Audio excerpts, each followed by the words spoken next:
Belas Artes me contou. Caso triste foi o que sucedeu lá em casa mesmo. Eu sempre falo que a gente deve ser enérgico, nunca desanimar. Que se entregar é covardia. Porém, quando a coisa desanda mesmo, não tem vontade, não tem paciência que faça a desgraça parar. Um tempo andei mais endinheirado, com emprego bom e ainda por cima arranjando sempre uns biscates por aí, que me deixavam viver à larga. Dinheiro faz cócega em bolso de brasileiro. Enquanto não se gasta, não há meio de sossegar. Pois imaginei ter um criado só pra mim. Achava gostoso esses pedaços de cinema. O dono vai saindo, vem o criado com chapéu e a bengala na mão. Prudêncio, hoje não boio em casa. Se quiser sair, pode. Até logo. Até logo, seu Belas Artes. Vem um criado, mas eu não simpatizava com ele não. Sei lá se percebeu. Uma noite pediu as contas e dei graças. Levei uns pares de dias assim. Até que indo ver uns terrenos longe, estava no mesmo banco do bonde um tizil extraordinário de simpático. Que olhos sossegados, você não imagina. Adoçavam tudo que nem verso de Hilke. Desci matutando, vi os terrenos, peguei o bonde que voltava. Extinta uma curiosidade. Quando o condutor veio cobrar a passagem e percebi que era o mesmo da ida, tive a certeza que o negrinho havia de estar no carro. Olhei para trás e pois não é que estava mesmo? Encontrei os olhos dele, dito e feito. Senti uma doçura por dentro, uma calma lenta. Pensei, aí está. É disso que você carece para criado. Mudei de banco e meio juruviá puxei conversa. Me diga uma coisa. Você não sabe por acaso de um moço que queira ser meu criado? Mas quero brasileiro e preto. Riu manso, apalpando a vista com a pálpebra. Me olhou, respondendo com a voz silenciosa, essa de gente que não pensa e nem viveu o passado. Tem eu, sim, senhor. O senhor querendo? Eu? Eu quero sim. E por que não havia de querer? Quanto você pede? E etc. E ele entrou pro meu serviço. Quando indaguei o nome dele, falou que chamava Elis. Elis era preto, já disse, mas uma boniteza de pretura como eu nunca tinha visto assim. Como linhas, até que não eram lá essas coisas, meio em ato, porém aquela cor elevava meu criado ao tipo de beleza da raça tizia. Com 19 anos e sem nenhum pocadico de barba, a epiderme de Elis era um esplendor. Não brilhava, mas não brilhava nada mesmo. Nem se ele estivesse trabalhando pesado, suor corria, ficava aquele risco da gota, feito um rastinho de lesma e só. Bastava que lavasse a cara e pronto, voltava o preto opaco outra vez. Era doce, aveludado o preto de Elis. A gente se punha matutando que havia de ser bom passar a mão naquela cor humilde. Mão que andou o dia todo apertando o passe bem de muito branco empruado filho da mãe. Elis trazia sempre o cabelo bem roçado, arredondado o coco. Pichain fininho, tão fofo que era ver piri de beira-rio. Beiço? Não se percebia. Era negro também. Só mesmo o olhar amarelado, cor de óleo de babosa, que descansava no meio daquela igualdade perfeita. É verdade que os dentes eram brancos, mas isso raramente se enxergava, porque Elis tinha um sorriso apenas entreaberto. Estava muito igualado com o movimento da miséria para andar mostrando a gengiva a cada passo. A gente tinha a impressão que nada o espantava mais, e que Elis via tudo preto, o mesmo preto da sua epiderme. Como criado, manda a justiça contar que não foi inteiramente o que a gente está acostumado a chamar de criado bom. Não é que fosse ruim não, porém tinha seus carnegões. Moleza chegou ali, parou. Limpava bem as coisas, mas levava uma vida para limpar essa janela. E depois deu de sair muito, não tinha noite que ficava em casa. Mas no sentido de criado moral, Elis foi sublime, de inteira confiança, discreto e, sobretudo, amigo. Quando eu asperejava com ele, escutava tudo num desaponto que só vendo. Sei que eu desbaratava, ia desbaratando, ia ficando sem assunto para desbaratar, meio com dó daquele tão humilde que a gente percebia não tinha feito por mal. Acabava sendo eu mesmo a discutir comigo. Sei bem que de tanto lavar copo, um dia vem um e escapole da mão. Está bom, mas veja se não quebra mais, viu? Sei, seu Belas Artes. E ficava esperando. Jururu que fazia dó. Eu é que encafifava, com aquele olho de pomba me seguindo, arrulhando pelo meu corpo numa bulha penarosa de carinho batido. Eu nem sabia o que fazer. Pegava numa gravata, reparando que já tinha pegado nela só para gesticular, largava a gravata, arranjava o cabelo, arranjava não sei o quê. Acabava sempre descobrindo poeira na roupa, uma mancha, qualquer coisa assim. Elis, limpe isto. E ele vinha chegando meio encolhido e limpava.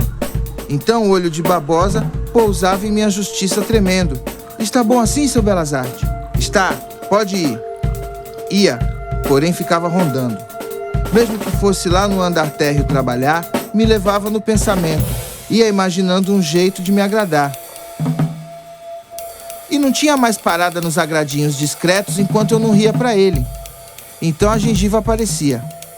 Quando chegava de noite, já sabe, vinha pedindo para ir ao cinema e eu tinha pena, deixava. E quantas vezes não acabei dando dinheiro pro cinema? Nesse andar, é lógico que eu mesmo fui fazendo a arte de ficar sem criado. Foi o que sucedeu. Elis tomou conta de mim de uma vez. Piorar? Não piorou não, mas já estava difícil dizer quem era o criado de nós dois. Sim, porque no final das contas, quem é que é o criado? Quem é que serve ou quem é que não pode mais passar sem o serviço? Digo mais, sem a companhia do outro. Elis, você já sabe ler? Acho que vou ensinar francês para você. Porque se um dia eu for para a Europa, eu não vou sem você. Se seu Belas Artes for à Europa, eu vou também. Sempre com o mesmo respeito. Às vezes eu chegava em casa sorumbático, moído com a trabalheira do dia. Elis não falava nada, nem vinha com a molação, porque não arredava o pé de mim, descobrindo o que eu queria para fazer. E foi numa dessas vezes que escutei ele falando no portão para um companheiro. Hoje não, seu Belas Artes carece de mim. Até achei graça. E principiei verificando que aquilo não tinha jeito mais. Elis não trabalhava. Estava tomando um lugar muito grande em minha vida. Pois então vamos fazer uma coisa pelo futuro dele. Decidi. Entramos os dois numa explicação que me abateu por causa dos sentimentos desencontrados que me percorreram. Elis me confessou que pensava mesmo em ser chofé, mas não tinha dinheiro para tirar a carta. Tive ciúmes, palavra. Secretamente eu achava que ele devia só pensar em ser meu criado. Mas venci o sentimento besta e falei que isso era de menos, porque eu emprestava os cobres. Só que não pude vencer a fraqueza. Com o pretexto de esclarecer, ajuntei. E você pense bem, decida e volte a me falar. Chofé é bom, dá bem, só que é ofício perigoso e já tem muito chofé por aí. Muitas vezes a gente imagina que faz um giro e faz mais é um giral. Enfim, tudo isso é com você. Já falei que ajudo. Foi então que me confessou que precisava ganhar mais porque estava com vontade de casar. Elis, mas que idade você tem, Elis? 19, sim, senhor. Poxa, mas você já quer casar? E me deu um sorriso entreaberto, sossegado. Gente pobre carece casar cedo, seu Belas Artes. Senão vira que nem cachorro sem dono. Eu não entendi a comparação, Elis esclareceu. Pois é, cachorro sem dono não vive comendo lixo dos outros? Meio que me despeitava também. Isso do Elis gostar mais de outra pessoa que do patrão. Porém já sei me livrar com facilidade desses egoísmos. Perguntei quem era a moça. É tizinha que nem eu mesmo, seu Belas Artes. Se chama Dora. Encabulou, tocando na namorada. Falei mais uma vez para ele pensar bem no que ia fazer e que me comunicasse. Dias depois ele veio. Seu Belas Artes, andei matutando no que o senhor falou semanas atrás. E resolveu? Pois então a gente pode fazer uma coisa. Espera o dia dos anos do senhor e depois eu saio. Tive um despeito machucando. De certo fui duro. Está bom, Elis? Não se mexeu. Depois de algum tempo, muito baixinho. Seu Belas Artes, o que é? Mas, seu Belas Artes, eu só quero sair por bem da casa do senhor. Até a Dora me falou que de certo o senhor aceitava ser nosso padrinho. Custou ele falar de tanta comoção. Olhei para ele, o óleo de babosa destilava 2 lágrimas negras no pretume liso. Me comovi também. Sai por bem, é lógico. Não tenho queixa nenhuma de ser. Quando o senhor quiser alguma coisa, me chama que eu venho fazer. O senhor já foi muito bom para mim. Não fui bom, Elis. Fui como devia, porque você também foi direito. Botei a mão no ombro dele para sossegar o comovido soluçante. Estava engasgando o pobre. Sem se esperar, rápido, virou a cara de lado, encolheu o ombro, beijou minha mão, partiu fechando a porta. Já me sentava outra vez, pensando naquele beijo que fazia a minha mão tão recompensada por toda a humanidade. A porta abriu de leve e ele, não se mostrando: seu Belas Artes, o senhor não me falou se aceitava. Até me ri. Aceito, Elis. E quando é que você se casa? Se arranjar licença logo, caso no 8 de dezembro, sim senhor, dia da Virgem Maria. Não me logrou, porém logrou a Virgem Maria. Saiu da casa dias depois do meu aniversário e nem a Dona República fez anos, casou com Dora, num dia claro que parecia querer durar a vida inteira. Cheguei do casamento com uma felicidade artística dentro de mim. Você não imagina que coisa mais bonita Elis e Dora juntos.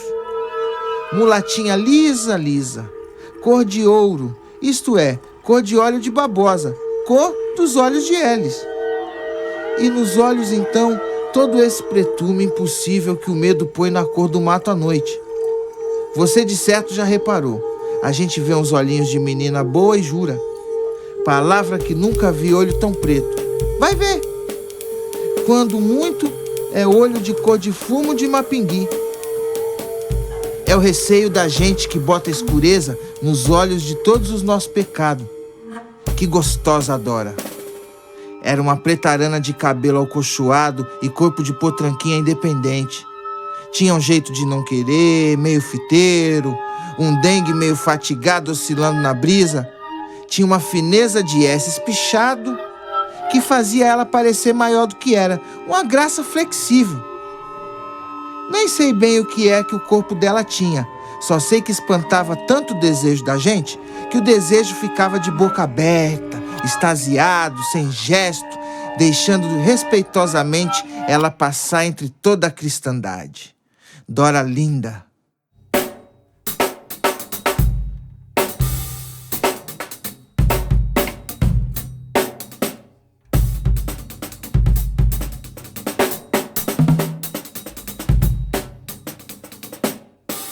Elis desapareceu uns meses e me esqueci dele. A vida é tão bondosa que nunca senti falta de ninguém. Reapareceu. Foi engraçado até. Me levantei, desci para beber meu mate e Elis no hall encerando. Bom dia, seu Belas Artes. Ué, mas o que você está fazendo aqui? Dona Mariquinha me chamou para limpar a casa. Mas você não está trabalhando então?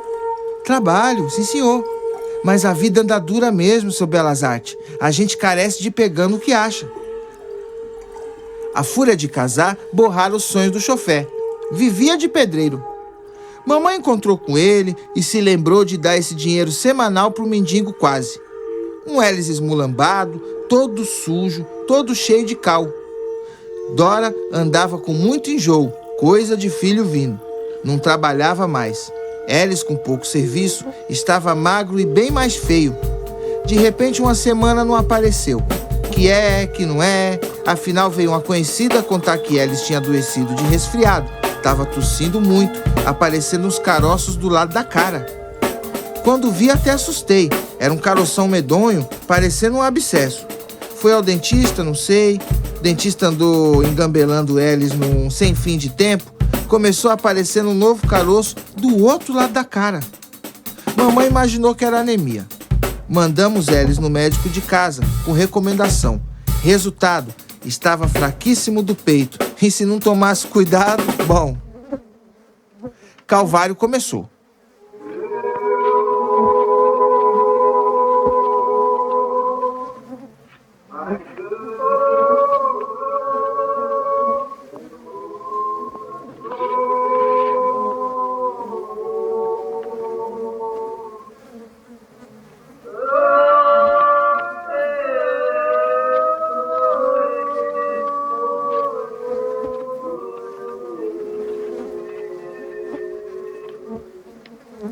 Ele não sabia bem o que ia fazer.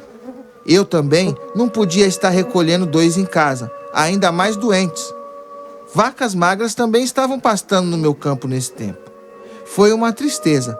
Elis andou de cá para lá, fazendo tudo e não fazendo nada. Mandou buscar a mãe, que vivia numa chacrinha emprestada em Botucatu, e foram morar todos juntos na longura da Casa Verde. Diz que para criar galinhas e por causa do ar bom. Não arranjaram nada com as galinhas e nem com os ares. Vieram para a cidade outra vez. Foram morar perto de casa, num porão. Depois eu vi o porão. Que coisa!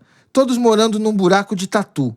Elis, Dora, mãe dele e mais 2 gafanhotinhos concebidos de passagem. Elis voltara para Pedreiro. Encerava nossa casa e outras que arranjamos, andou consertando os esgotos, depois na companhia de gás. Não tinha parada, emagrecendo, não se descobriu remédio que acabasse inteiramente com os caroços. Meio rindo, meio sério, nem eram bem 7 da manhã, um dia apareceu contando que era pai. Vinha participar e... Seu Belas Artes, vim também saber se o senhor não queria ser padrinho do Tizil. O senhor já está servindo de meu tudo mesmo? Falei que sim, meio sem gostar nem desgostar. Estava já me acostumando. Dei 20 mil réis. Mamãe, que era madrinha, andou indo lá no porão deles, arranjando umas roupas de lã pro desgraçadinho novo. Nem semana depois, chego em casa e mamãe me conta que Dora tinha adoecido. Pedi para ela ir lá outra vez, ela foi. Mandamos médico. Dora piorou do dia para a noite e morreu quem a gente menos imaginava que morresse. Número 1.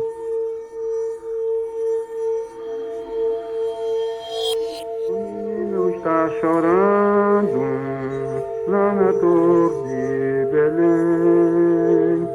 O menino está chorando lá na torre de Belém. Cala a boca, meu filhinho, que tua mãe logo vem. Cala a boca, meu menino, que tua mãe logo vem. E o menino está chorando lá na torre de Belém. Agora sim, e a criança?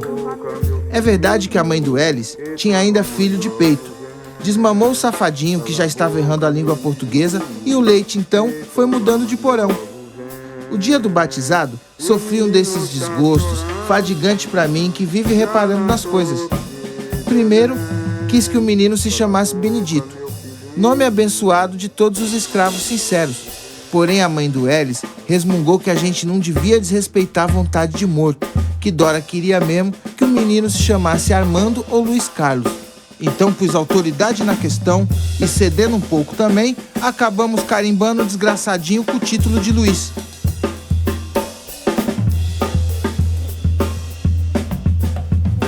Havia muita lembrança de Dora naquilo tudo. Há só 2 dias que ela adormecera. Fizemos logo o batizado, porque o menino estava muito aniquiladinho. Engraçado, Elis. Até hoje não me lembro de entender bem qual era o sentimento dele pela Dora. Quando veio me comunicar da morte da pobre, parecia que eu gostava mais dela, com esse meu jeito de ficar logo num pasmo danado, sucedendo coisa triste. Dora morreu, seu Belas Artes. Morreu, Elis. Nem posso explicar com quanto sentimento gritei. Elis também não estava sossegado, não. Mas parecia mais a incapacidade de sofrer que tristeza verdadeira. O amarelão dos olhos ficara rodeado de um branco vazio. Dora ia fazer falta física para ele. Como é que havia de ser agora com os desejos? Isso é que está me parecendo foi o sofrimento perguntado do Elis. E para decidir de uma vez a indecisão, ele vinha para mim, cuja amizade compensava. E seria a mesma amizade? Aqui nem a gente pode saber mais, de tanto que os interesses se misturavam no gesto e que determinava a fuga de Elis para junto de mim. Eu era amigo dele, não tinha dúvida. Porém, numa ocasião como aquela, não é muito de um amigo que a gente precisa, não. É mais de uma pessoa que saiba das coisas. E eu sabia das coisas. E estava de arranjar um jeito de acomodar a interrogação. E quem diz que na amizade também não existe esse interesse de ajutório? Existe, só que mais bonito que no amor. porque o interesse está longe do corpo. É mistério da vida silenciosa espiritual. Depois, amor. É inútil os pernósticos estarem inventando coisas atrapalhadas para encherem o amor de 300 auroras boreais. Ou caem no domínio da amizade, que também pode existir entre bigode e seios, ou então principiam sutilizando os gestos físicos do amor. Caem na bandalheira. Observando, feito eu, o amor de sem educação, a gente percebe mesmo que nele não tem metafísica, uma escolha proveniente do sentimento que a babosa recebe de um corpo estranho e em seguida furum-fum-fum.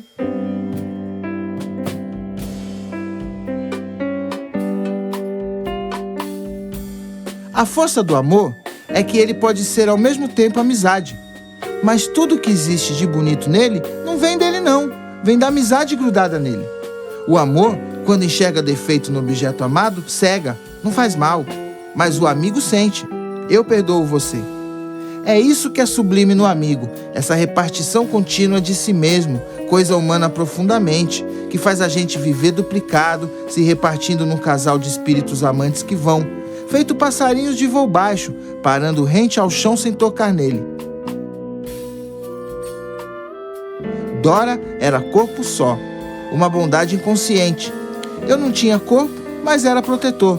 E principalmente, eu era o que sabia das coisas. Desta vez o amor não se uniu com a amizade. O amor foi para Dora e a amizade foi para mim. Natural que eles procedesse dessa forma, sendo um frouxo. Batizado fatigante. Não paga a pena a gente imaginar que todos somos iguais, besteira. Mamãe, por causa da muita religião, imagina que somos. Inventou de convidar eles, mãe e tutti quanti para comer doce em nossa casa. Vieram. Foi um ridículo oprimente para nós superiores e deprimente para eles, os desinfelizes. Estavam esquerdos, cheios de mãos, não sabendo pegar a xícara. E eu então? Qualquer gesto que a gente faz, pegar no pão, na bolacha, pronto, já é diferente por classe da maneira. Igualzinha muitas vezes em que o pobre pega nessas coisas. Parece lição. A gente fica temendo rebaixar o outro e também já não sabe pegar mais na xícara. Custei para inventar umas frases engraçadas, depois reparei que não tinham graça nenhuma por causa da Dora se pendurando nelas, não deixando a graça rir. De repente, fui-me embora. Não levou nem semana, o desgraçadinho pegou mirrando mais, mirrando e esticou. Número 2. Cala a boca, meu filhinho, que tua mãe logo vem. E o menino está chorando lá na torre de Belém. Cala a boca, meu filhinho, tua mãe logo vem. Cala a boca, meu filhinho. Eles nem pôde tratar do enterro. Não é que tivesse penando muito, mas o caroço tinha dado de crescer do lado esquerdo agora. Na véspera, tinha uma vertigem, ninguém sabe porquê, junto do filho morrendo. Foi pra cama com febrão de 41 no corpo tremido. Era tuberculose galopante, que sem nenhum respeito pelas regras da cidade, estava fazendo 120 por hora na raia daquele peito apertado. Quando o L soube, virou meu filho de uma vez. Mandava contar tudo pra mim. Mas não sei por que delicadeza sublime, por que invenção de amizade, descobriu que não me dou bem com tísica. O certo é que nunca me mandou pedir pra ir vê-lo. Fui também uma vez só, de passagem, falando que estava na hora de ir pro trabalho. Não deixei nada faltar pra ele. Nada do que eu podia dar, está claro, leite de vacas magras. Durou 3 meses, nem isso. 11 semanas em que me parece que foi feliz. Sim, porque virara criança novamente. E talvez pela primeira vez na vida, inventava essas pequenas faceirices com que a gente negaceia o amor daqueles por quem se sabe amado. Mantimentos, remédios, roupas, tudo minha mãe é que providenciava para ele, conforme desejo meu. Pois de sopetão veio um pedido engraçado, que eles queriam comer sopa da minha casa. que se eu não podia mandar para ele uma meia igualzinha àquela que usara no batizado do desgraçadinho, com listra amarela e outra roxa em cima. Uma feita, mandou pedir de emprestado a almofada que eu tinha no meu estúdio e que, ele mandou dizer, já estava bem velha. É lógico que a almofada foi, porém dadinha de uma vez. Da minha parte, era tudo agora gestos mecânicos de protetor. Meu Deus, como a vida esperada se mecaniza. Não sei, creio que eles não, mas eu já fazia muito e estava acostumado a sentir eles morrendo. E aquela espera de morte, já para mim, era uma morte longa, um andar na gandaia dentro da morte, que não me dava mais aquela saudade cômoda do passado. Eu era amigo dele, juro, mas Elis estava morto. E com a morte não se tem direito de contar na vida viva. Ele, isso soube depois, ele sim, estava vivendo essa morte já chegada. Uma contemplação sublime do passado. A única realidade para ele. Dora tinha sido uma função. A vida prática não fora senão comer, dormir e trabalhar. No que se agarraria aquele morto em férias? Em mim, é lógico. Isso soube depois. Levava o dia falando no amigo, pensando no amigo, todas aquelas faceirices de pedidos e vontadinhas de criança não passavam de jeitos de se recordar mais objetivamente de mim, de se aproximar de mim, que não ia vê-lo. Cheguei em casa para almoçar, a mãe do Elis viera dizer que ele estava me chamando, não gostei nada. Se agora ele principiava pedindo mais isso, eu é que tenho um bruto horror de tísica. Enfim, mandei a criada ir lá, que depois do almoço ia.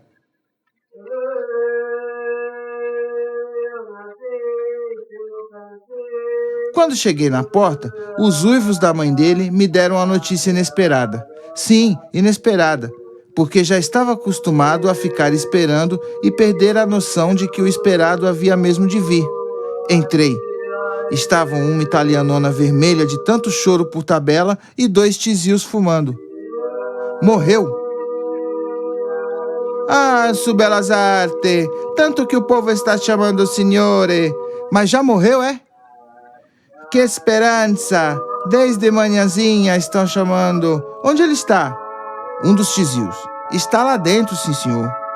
Jogou o cigarro e foi me mostrando o caminho. Segui atrás. Pulei por cima dos uivos, saindo de uma furna que nunca viu dia, e lá estavam numa sala mais larga, com entrada em arco sem porta, dando para o quintal interior, num canto invisível. Chorava uma vela, era ali. Elis vasquejava com as bolas dos caroços de pendurado para o lado, medonho de magro. Estava morrendo desde manhã, sempre chamando por mim. Mas por que não me avisaram?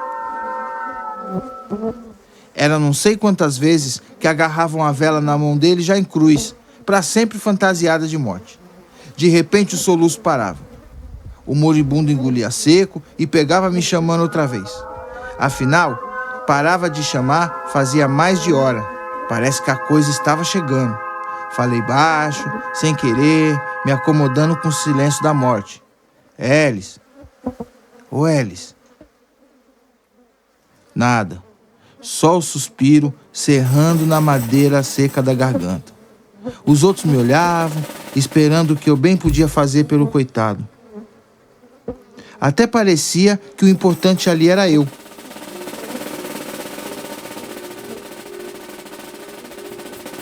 Insisti, lutando com a amizade da morte, mais uniforme que a minha.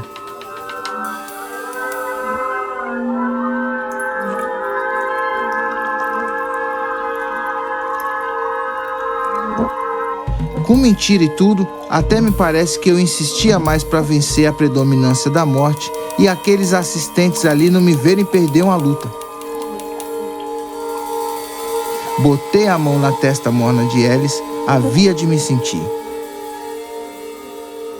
Elis.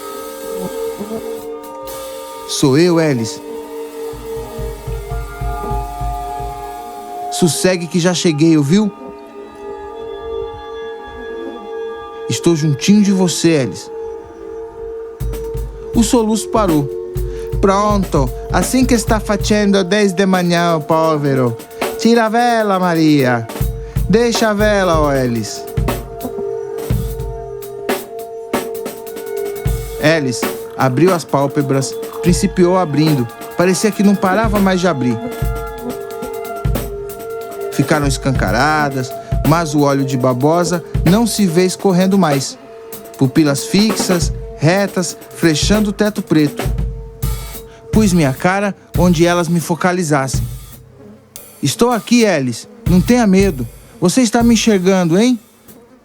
Está sim, seu Belas Artes. Desde manhã que ele está de olho fechado. Ele queria muito bem o senhor. Também o senhor tem sido muito bom pro coitado de meu filho. Ai, meu filho tá morrendo. Elis, você tá precisando de alguma coisa, hein? Eu faço.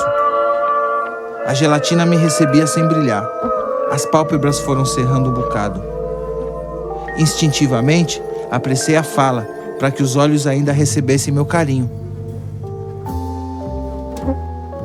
Eu faço tudo para você. Não quero que te falte nada, ouviu bem? Os olhos se esconderam de todo com muita calma.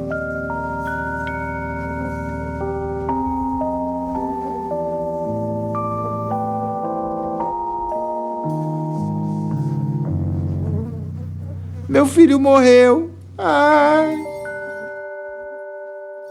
Tive um momento de desespero, porque Elis não dava sinal de me sentir. Insisti mais, ajoelhando junto à cama. Ora, o que é isso, Elis?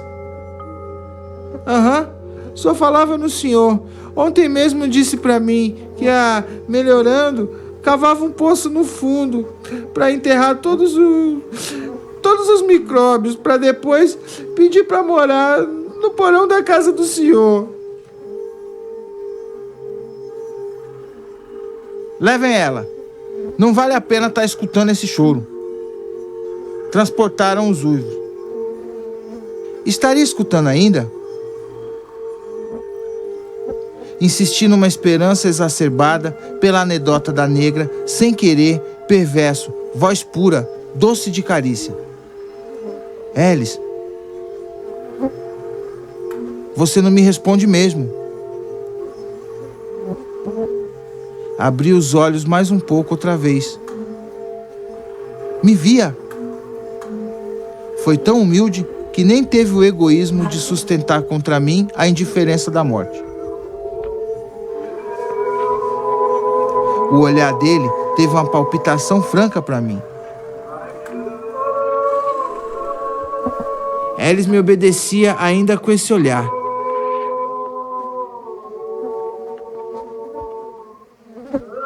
Fosse por amizade, fosse por servilismo, obedeceu. Isso me fez confundir extraordinariamente com os manejos da vida a morte dele. Desapareceu o mistério, fatalidade, tudo que havia de grandioso nela. Foi uma morte familiar, foi uma morte nossa, entre amigos, direitinho aquele dia em que resolvemos, meu aniversário passado, ele ir buscar o casamento e a choferagem de ganhar mais. Cerrava os olhos calmo, pesei a mão no corpo dele para que me sentisse bem. Ao menos assim, Elis ficava seguro de que tinha ao pé dele o amigo que sabia as coisas, e eu não o deixaria sofrer, porque sabia das coisas. Número 3.